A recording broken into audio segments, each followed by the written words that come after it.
everybody, and welcome back to day 2 of 5 Days to a Better Bond with Your Horse. I'm so excited for day 2 because this is one of my favorite topics to talk about when it comes to horsemanship, bonding, and training. So boundaries are always a little bit uncomfortable to talk about. I know that for me, boundaries just felt like confrontation, which meant conflict, which meant that people and horses were not going to want to be around me, right?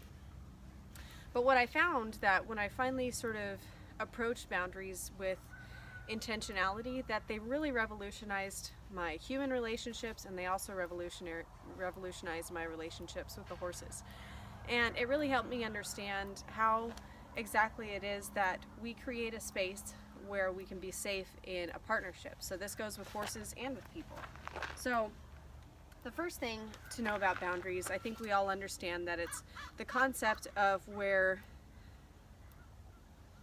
the line is drawn between what's acceptable behavior and what's not acceptable behavior. Say if I was not okay with my friend cussing at me all the time, then I would need to lay a boundary and say, hey, this is really affecting my relationship with you.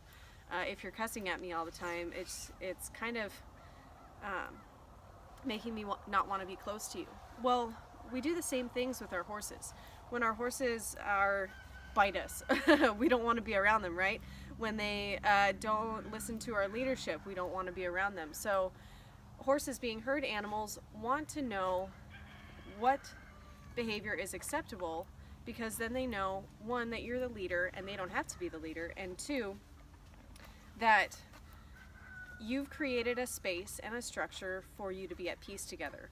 So there are a few things to take note of with boundaries. First is, do you know where your boundaries are? Do you know what's acceptable behavior from your horse? I know that a really basic one for a lot of people is, I don't want my horse rubbing his face on me whenever he wants. I think that's pretty reasonable. Some people are lax about it and some people aren't. But are you okay with that? Are you not okay with that? And I think another one could be as simple as when we're walking through a field when we're walking from the pasture to the barn. Are you okay with your horse stopping to graze? Some people are strict about it, some people are not. But that's pretty benign as far as horsemanship goes. But if you change your mind every time you're with your horse is going to get confused and he won't know the boundary, and therefore he'll be tense, possibly walking from the pasture to the barn. And it's really heightened when we're riding, because if we're giving our horses certain cues and saying, hey, I'm okay with this, but now I'm not okay with it, then they're going to be really tense. If you struggle with paces at the trot, or halting, or walking, or canter transitions, but if you're constantly telling your horse that one type of behavior is okay, and then in the next minute it's not okay, then they're going to be really confused. So a few things to note about boundaries is, one, do you know what those boundaries are? Secondly, are you communicating those boundaries consistently to your horse? So for example, Rose knows, after a long time of working on it, that when we're walking, she can't rush past me. That was a really big power struggle because she was a very fearful horse and she felt like she needed to take charge all the time. And so by walking past me, she was taking charge of the situation and not really minding when I was saying it was okay to walk or not. And she wasn't really following my leadership. As a result, she was actually a very fearful horse.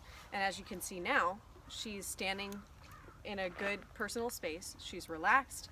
She's a completely transformed horse because she understands, one, that I'm the leader, and two, that she has certain boundaries that'll keep her in a safe space between us. So now if I ask her to back up,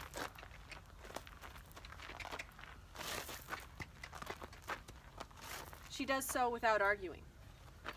Good girl. Because she knows we're in good standing.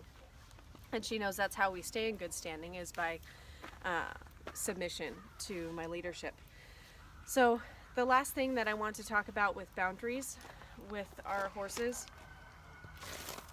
is a good evaluation tool. And this evaluation is, one, how tense is my horse? And two, how does my horse feel around me? Is your horse relaxed around you? Is your horse dominant? Is he pushy? Is he fearful? Is he tense? Is he confused often? All of these things can be indicators of poor boundaries. Not necessarily, These can all be contributed to other things as well. But all of these things could be attributed to poor boundaries as well. So if this is the case with your horse, where you're not at peace, where there's possibly a constant struggle, or there's a lot of confusion between what's okay and what's not okay, maybe revisit some boundaries, even write it down if it helps, and just make an intentional step towards reinforcing those boundaries one by one whenever you're with your horse. So when you go to the barn, go with that list of things that you know that you and your horse need to work on when it comes to boundaries and communication, and just work on them intentionally and keep rewarding when you see progress, and you'll get there. Thanks so much for joining me on day 2, and I will see you in the next video.